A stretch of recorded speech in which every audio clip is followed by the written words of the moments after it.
Ayan o, Marcos reaffirms opposition to VP Sara's impeachment, rejects conditional reconciliation. Tapos, napag-usapan din yung sabi sa result ng survey ng Pulse Asia na yung kanyang trust rating. Ang layo pa nga ng eleksyon po sa 2028. Nagpapasurvey na naman kung sino yung tatakbong mga presidente, mga presidentiable. Wala nang katapusan po yung eleksyon. Releases or some of the material that has been produced for this meeting. The two main topics really were Myanmar and unilateral tariff schedules. Being said that you're open to reconciling with the Dutertes. And after you said that, certain conditions were floated. For example, Salay Bongo said, No. That's not how reconciliation works. You don't put conditions. Nagpapagang mga balita at pagtalakay sa mga isyu na lipungan. Bulsa! Opinyon, banat at paglalantad sa katotohanan. Bulsa! What you see is what you get. You decide. At po mga kababayan, si Dante Maravillas, Bicolano Albayano vlogger. So pag-usapan po natin yung mga naging statements ng ating Pangulong Bongbong Marcos. Nagpa-press con kasi siya after the 46 ASEAN Summit na ginawa doon sa Kuala Lumpur, Malaysia. At sa kanyang pagharap sa media po, ang daming mga na-take up na mga importanteng issue. Kasama din po sa napag-usapan na itanong sa ating Pangulo yung impeachment laban kay Sara Duterte. So sabi ng ating Pangulo, walang nagbabago sa kanyang posisyon. Kontra pa rin siya sa impeachment. Pero kontra din siya doon sa mga sinasabi ng mga kakampi ni Sara. Si Bongo, si Roque, gustong magbigay ng kondisyon, si Bato, para sa reconciliation na ino-offer ng ating Pangulo. Ayan o, Marcos reaffirms opposition to VP Sara's impeachment, rejects conditional reconciliation. Tapos, napag-usapan din yung sabi sa result ng survey ng Pulse Asia na yung kanyang trust rating bumagsak ng todo. Mas may tiwala pa yung mga mamamayang Filipino kay Sara at kay Digo. Kaya sabi ng ating Pangulo, madaming ibang survey. Let's not base it on one. Let's look at other surveys before we decide. Know your source. Imperfect information makes you make imperfect decisions. The more perfect your information, the more perfect your decision will be.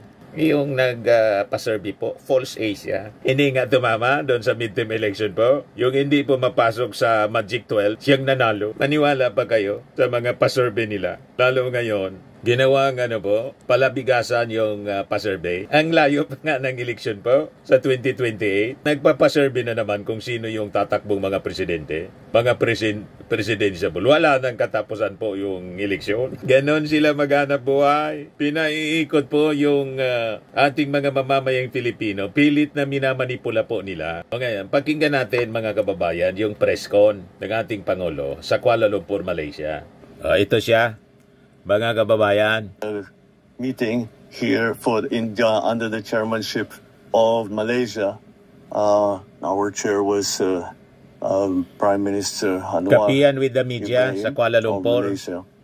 And I think from the news releases or some of the material that has been produced for this meeting, the two main topics really were Myanmar and unilateral tariff schedules being imposed on the different countries, ASEAN member states. In terms of Myanmar, I think we have, it's something that a couple of us actually, member states in ASEAN have been going to ASEAN and saying what we tried to do was with the 5 points of consensus that was agreed with between ASEAN and Myanmar. Not only has that improved the situation, has it not improved the situation, if we are to be very pragmatic or clear-eyed is the term that I use about it, it's clear that in fact the situation has gotten worse. Ayan, introduction ng statement ng ating Pangulo. Dito tayo sa question and answer. Yung mga tanong ng ating mga taga mainstream media kasama ng ating Pangulo covering the ASEAN Summit. Nabanggit po ni Minda Secretary Tereso yung about po sa 300 million from the ADB. 400 million, sorry. Sir, gaano kalaking bagay po ito sa development po ng Mindanao? Oh, malaki. Malaki. At ang ADB, this was part of the BIMP-YAGA discussion. At the ADB made commitments, as it has always done, because ADB is really our counselor when it comes to the BIMP-YAGA projects. $400 million as we put together with the downstream effects of that. And the reason that the ADB, because we can see that there will be very advantageous downstream effects to that. Is a big deal. Especially Mindanao actually is I think if we are going to shepherd it and to help it be as successful and do everything we can to make BARM successful. We always talk about land of promise that we never were able to see. The promise of. I think there's a chance now that we will, because there's no more fight. There's no more fighting. Well, there's some criminality, but it's not the full-scale, large-scale fighting like we had during the Secessionist War. Kita ninyo yung ating Pangulong Bongbong Marcos. Kahit mga kababayan, tinutuligsa ng mga ilan man lang po, minority sa mga taga Mindanao. Yung mga supporters man lang po ni Digong at ni Sara Duterte. Pero majority sa mga leaders ng Mindanao, sumusuporta po sa ating Pangulong Bongbong. Yung ilan man lang po sa Davao Region. Pero yung outside Davao City po, sa Davao Region, kalyado na ng ating Pangulong Bongbong. You see? Pero yung ating Pangulo, hindi man po pinopolitika ang kahit sino. Sila man lang po nag-aakusa ng politika. Kami nga rito, sa Bicol po, marami yung mga dilawan dito, lalo yung Naga. Pero tingnan ninyo yung mga projects dito, mga kababayan. Bumaba ng projects. Yung Marcos administration, ganun din po sa Mindanao. Ito yung sinasabi ng ating Pangulo sa Land of Promise, Mindanao. Malaki ang malaki ang kumpiyansa ko sa pagbulusok ng Mindanao. And ADB has always been there. But also, OIC, the Organization of Islamic Countries, Malaysia has always been very Japan has always been very present. ADB has always been very present. Medyo mali yata yung term na nagamit ng ating Pangulo. Ang sabi niya, bulusok. Ang nasa isip niya sigurado, hindi man bulusok. Ang bulusok kasi pababa. Hindi ba? Ang minimi niya, yung pataas. Hindi man bulusok ang pataas. Ang ibig niyang sabihin, yung pag-unlad, mabilis na pag-unlad na ngayon ng region ng Mindanao. Nagamit niyang term, bulusok. Anyway, ituloy natin yung press con. So, even the EU has always been part of the peace process, and now the investment into BARM. So I hold great hope for the future of BARM, for the future of Mindanao. So one more lang po. So during your intervention sa plenary session po, nabanggit niyo po yung pag-push sa Code of Conduct sa South China Sea. Push ng Code of Conduct po sa South China Sea. I always push the Code of Conduct. Always. It's critical to everything that's happening. You know, if you have a Code of Conduct, essentially, freeze frame muna. Okay, hanggang dyan na lang tayo. Wag na nating palalain. Tapos yan, kung usap tayo, that will contain mechanisms also of adjudication or trying to de-escalation process. Mali yung mga akusasyon po ng mga DDS, ng kampo ng mga Duterte, na yung ating Pangulo gustong isubo sa gira sa China. Yung ating bansa, walang matinong leader. Hindi lang matino ang gagawa noon. Matino yung ating Pangulo, mga kababayan. At makikita ninyo, ayaw niya ng gulo. Kaya lang yung narrative ng mga Duterte, yung ating Pangulo bangag. Sino ba ang bangag? Di ba yung mga bangag? totoong bangag, sila yung palaaway, masama ang ugali, at madalas matrubol. Sino ngayon ang natutrubol? Narap sa patong-patong na problema, mga kababayan, yung ating Pangulo ba o sila? Doon ninyo malalaman kung sino talaga, makikita kung sino talaga ang bangag. Malabo po na bangag yung ating Pangulong Bongbong Marcos, so tingnan naman ninyo.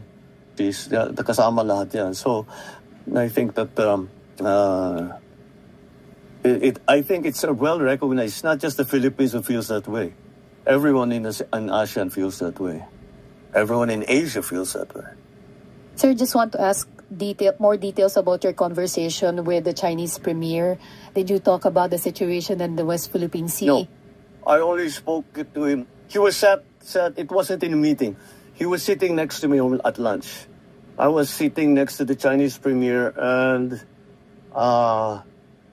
the foreign minister of UAE. Or at least did you get any commitment po from the Chinese side on your call to? Wala. Tinanong ko lang sa kanya, sabi, I just want, what is the Chinese perspective of this new unilateral tariff schedule? And he says, well, you know, Mr. Trump has his own, seems to have his own idea, but we certainly do not want this to continue. It's not good for everyone. We don't want this. So that's we were just walking along. Di kami nakaupo na nag-usap ng ganun. But I was very, very curious to get a little bit beyond the party line, because we've heard what China says on TV, dun sa mga nila. But to be able to get the chance to talk to the premier, I thought I was hoping to get. And yun ganun din. I think. Yes, you can see that it's sincere on their part that they do not want this. They do not want this to carry on. They want everything to be normalized. DILG Secretary John V. Cremulya yesterday said that nakapili na kayo ng bagong chief PNP. Is it true? Kung totoo, Mr. President, sino po siya? Actually, it's oh God, it's the answer is more complicated than that, as ever. I would rather not use this forum to announce that. I think I should talk to them first, because the official decision has not been made. They should hear whoever it is should hear about it first from me. Not through the news, but yes, we're very clear on what we're going to do next. Clarify ko lang po, Mr. President, may napili na po kayo? May napili na po kayo? Meron na po. Talking about peace and order, security, Mr. President, ano po yung magiging marching orders niyo doon sa bagong chief PNP? Especially na gusto nyo i-intensify yung police visibility sa mga kalye. Well, what will I tell the new chief PNP? The new chief PNP is a very senior officer in the PNP. He knows the situation, and I will actually tell them, carry on what you are doing, because we have very good statistics concerning crime, and for example, there's a report here: Metro Manila crime rate is down by 23% in 6 months. If we are going to look here at the crime result at the national level, where are the index crimes? Eto. From the period of last year, same period last year, ito na lang, focus ka kasi ayokong basahin lahat. So, 15,156 last year in the period of January 1 to May 16. And the period from January 1 to May 16 of 2025, it went down from 15,156 to 11,493. That minus lahat, when you make that comparison of January 1st to May 16 of last year to this year, everything, murder, homicide, physical injury, robbery, theft, rape, carnapping, all went down. So they must be doing something right. Now, what we have been talking about is making policemen more visible. This is to make people feel safer. I perfectly understand that. That basta, kahit papano, may police dyan. May umiikot dito na police. Konting sigaw lang, tatakbo na yan. That's important. It's important to people. So, despite the fact that maraming maganda namang result na statistic, na maganda naman ang nagiging trabaho ng kapulisan natin in terms of law enforcement, kailangan din, hindi sapat na marami tayong nababawasan natin yung krimen. Kailangan nakikita yung pulis para feeling safe naman yung mga tao. That's why this new program of Cops on the Beat has been initiated. Mr. President, one last thing na lang on my part. Doon sa podcast ninyo, narinig ko doon sa pagkakasabi nyo, yung 5-minute immediate police response. Will you please expound on that, Mr. President? Well, first of all, we have been working we've been working since last year on this. It's not so easy, but it's good to centralize the emergency calling. And right now, actually, the response time, meron ba tayong response time dito? Yung response time natin, bumaba na rin, especially in the urban areas. Siguro, of course, there's... Ang galing ng ating Pangulo. Pati nga sa druga, war on drugs. Ito nga yung latest ngayon, 1 billion worth ng shabu recovered sa Angeles City. Barangay Pampang, Angeles City, noong Sunday. Yung war on drugs ng ating Pangulo, bloodless po. Bilyon ang nakakumpiska. Malayo po yung Duterte administration, 14 billion lang yung nakumpiska nila. In 3 years time, sa ating Pangulo, 43 billion in 3 years time. At ito yung latest, another 1 billion worth ng shabu na kumpiska. O diba, di 44 billion na po. So we're trying to centralize the emergency calls. So pagtatawag ka ng emergency, whatever, isa lang yung number. Kasi bawat bayan, halos bawat probinsya may sarili. So we'll centralize it para maging mas mabilis at diretso kaagad makadispatch siya ng police pagka may problema, pagka may gulo. So we're hoping that at least in the urban areas, that we are hoping 5 minutes. That's the aspiration once again. I hope. I think naman if we have the cops on the beat and they're in good direct communication with their dispatchador, then that will be the system that will be a good quick response. Pero kailangan mabuong system. One of the problems with the emergency call system is the statistic that about 70% are prank calls. So that's why we have to see how we can minimize that. Good evening, sir. Hi, good Last Friday, Executive Secretary Bersamin announced that he did not accept his resignation and that the economic managers were retained, and there were other movements that were announced. The Executive Secretary also said that there would be new announcements on movements by tomorrow. Would you like to share with us? Nope, not yet. I'll share with you one thing. That as we were doing the performance review, and when we see shortfalls in performance, I don't leave it at that. I look and ask, why is that the case? And that is why we asked all the heads of agencies to also submit their courtesy resignations. Because we have to look at deeper, not just look at the secretary. The secretaries, I think, all of them. Some have to be moved around. Some have chosen to leave or no longer think they can contribute. But In any case, we are looking at the problem deeply. Siguro by now, I don't do things pang optics. If there is a problem, I like to fix it. So that's what we are doing. So expect us to be doing a rigorous performance review, not only at the cabinet level, but even deeper. Related lang po dun sa sagot, sir, kung pwede lang po. Okay, sige. Alright. Sir, you already mentioned that you don't do things for optics. That was the criticism of some of your detractors who are allied with the former President Duterte.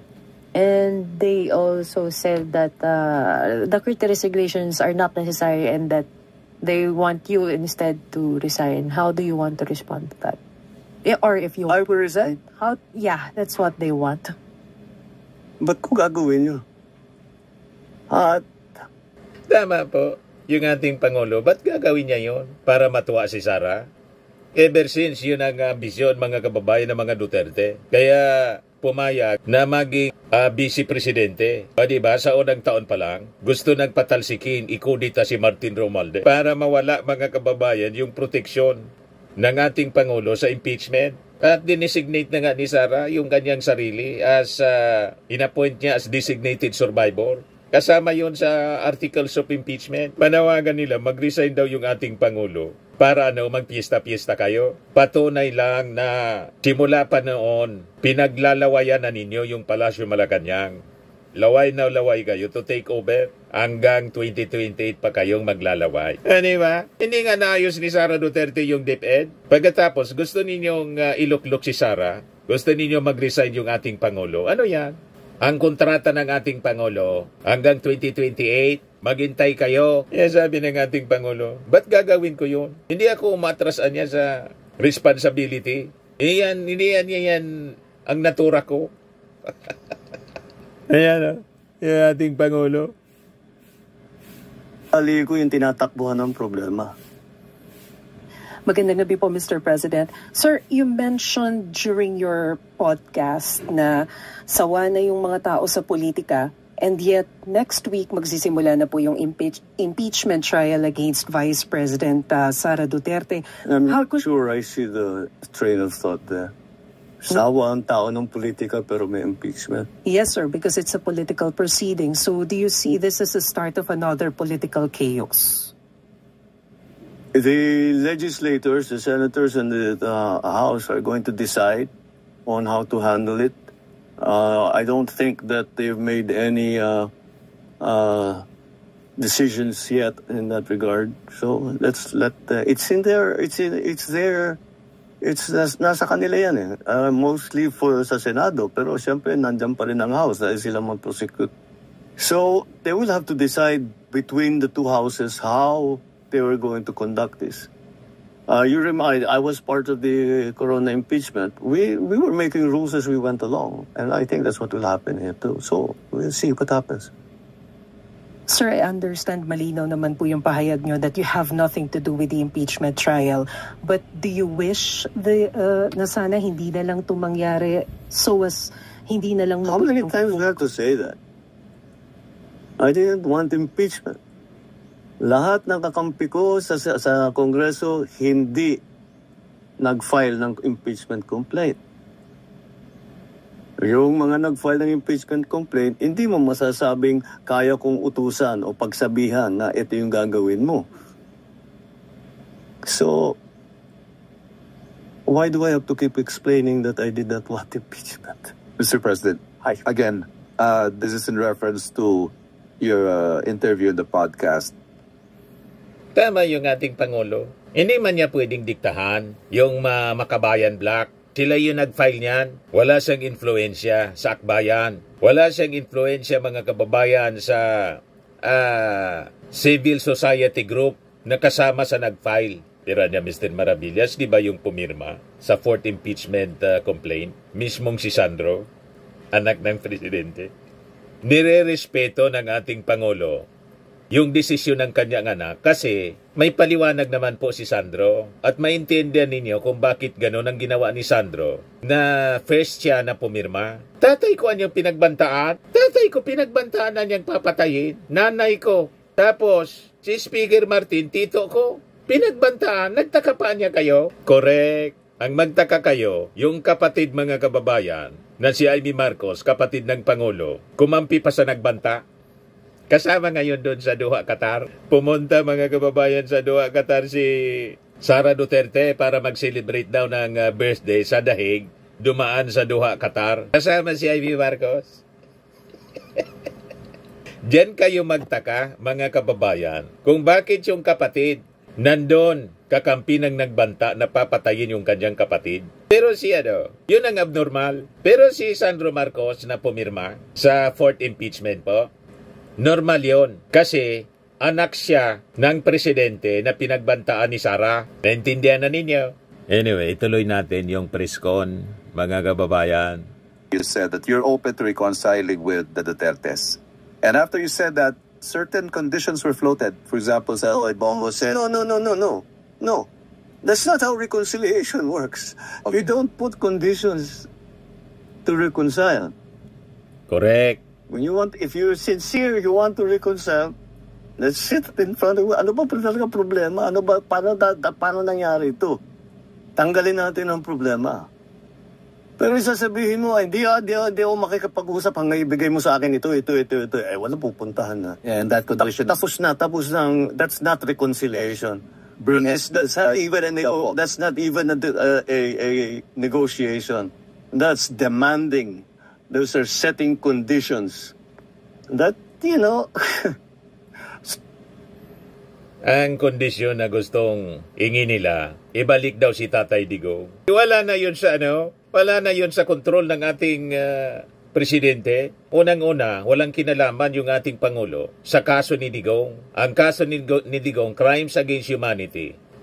Final, paulit-ulit natin itong ginagawa kasi paulit-ulit nating pinapaliwanag ito kasi paulit-ulit nilang nilalaso ng isipan ng ating mga mamamayan that the President has something to do with the crimes against humanity sa kaso ni Digong. Hindi po yun totoo. Ang kaso ni Digong, final ng mga private complainants, tinulungan ng mga church-based organization, ng mga Makabayan Black ni Trillanes. 2017 pa po, final. Wala pa sa Panguluan yung ating Pangulo. Wala nga sa gobyerno yung ating Pangulo. Nagkataon, yung warrant of arrest ni Digong, lumabas, presidente yung ating Pangulo. And we have obligation sa Interpol. Kahit hindi tayo member ng ICC, yung ICC matalino din siyempre. Iniling yung tulong, iserve yung warrant of arrest through Interpol. Member tayo ng Interpol at may obligasyon tayo.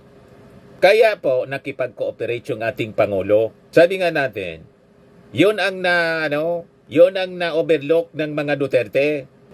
Umali sa ICC, hindi umali sa Interpol. Checkmate siya ngayon. Tapos, isisisi ninyo sa ating Pangulo. Malabo yung mga argumento ninyo.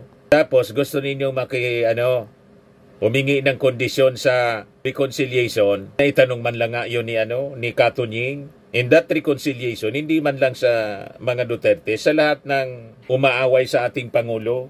At sabi nga natin, wala kayo sa posisyon na humingi ng kondisyon. Ano kayo, sinisurte? Yan sabi ng ating Pangulo, no. Hindi pwede ang ganon. Mga kababayan, yung ating Pangulo. Ano sasagutin ng kabila? Etong gagawin mo, sasagutin mo, hindi, gagawin ko yan kung gawin mo naman ito. Wala nang pupuntahan yun. Tapos na ang usapan. So, how far are you willing to go, Mr. President, to pursue this reconciliation? Put it this way. I don't know what will come up. What's needed? Kaya ko bang gawin? Hindi ko kayang gawin. Hindi naman ganun. You cannot prejudge. I'm going to talk to them only this much. Hindi. Kailangan sinasabi ko nga, bukas ka eh. Kahit anong sabihin mo, pakikinggan ko. Kung talagang tapat ako na nais ko mag-reconcile, isipin ko lang, lahat ng hiningi mo, lahat ng hinanakit mo, kung kaya ko ayusin ko para tapos na to. Ayoko nga ng kaaway. Good evening po, Mr. President. Any update po doon sa effort ho ng pamahalaan na may abot ho sa lahat ng mga Pilipino yung 20 pesos kada kilong bigas, at kamusta ho yung pagtanggap dito ng mga Pilipino, ang mga mamamayan po? Well, so hindi naman nakakagulat na siyempre tuwan-tuwa yung mga qualified na tumanggap, kaya tinutuloy natin yan. Yung mga nagsasabi, hindi, ano lang yan, medyo, ano lang yan, pampapogi lang yan, pang cosmetic lang yan. Well, they're fair to have that opinion, but kung it's unsustainable. It's really the what people are saying. Watch me sustain it.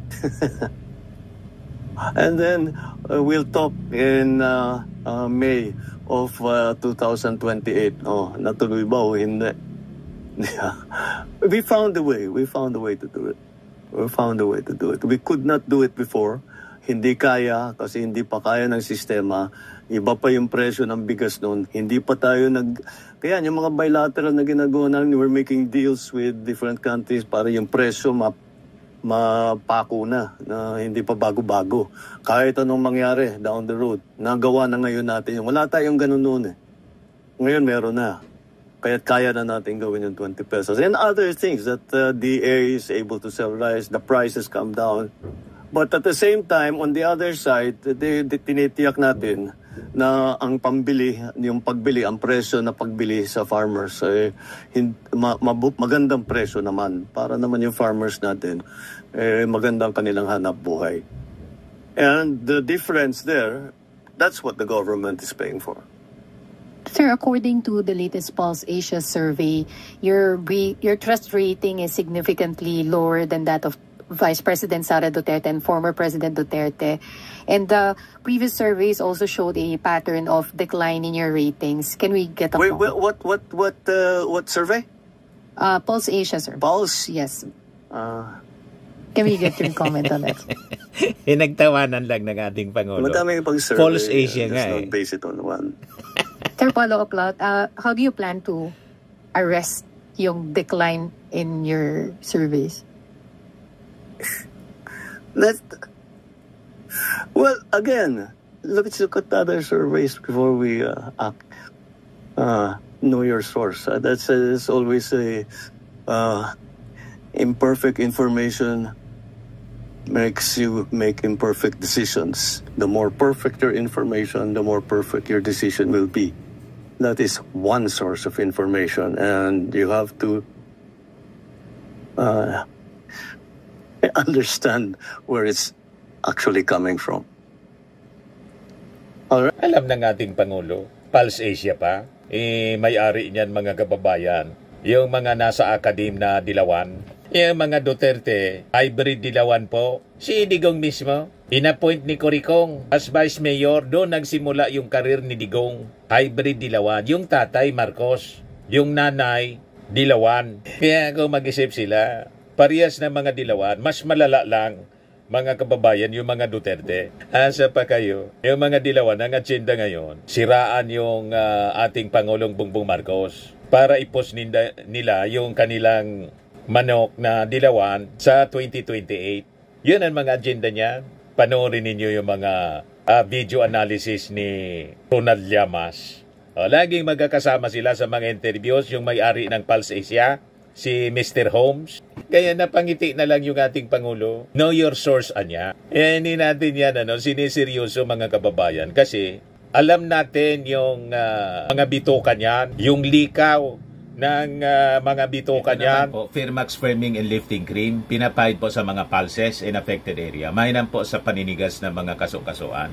Ito naman po, Automax Radiant Serum. Sa mukha naman yung application. Anti-aging po siya. You will look 10 years younger than your age. Sa mga cancer patients naman po, baka lang gusto ninyo itong itry. Neng siya Red Mix Fruit Drink. Hindi mo po siya gamot, food supplement siya. Kaya lang, gawa siya mga kababayan sa goji berry. Yung goji berry, may anti-cancer properties. O ngayon, yung mga inquiries ninyo, dumiritso na lang kayo sa aming messenger sa Facebook para masagot namin agad. Ayos pa? Ayos na ayosan niya, Mr. Maravilla. At sa mga naghanap po ng malinis and spacious fitness gym, pumunta lang po kayo sa aming Colossal Fitness Gym. May Grab car rental din po kami. Ito naman po yung bago naming product na binibenta online. iGlow Serum Whitening po siya. Tingnan ninyo yung epekto sa aking anak na architect before and now. Yung mga inquiries po ninyo, dumiretso na lang kayo sa kanyang Facebook account, Riz Maravillas.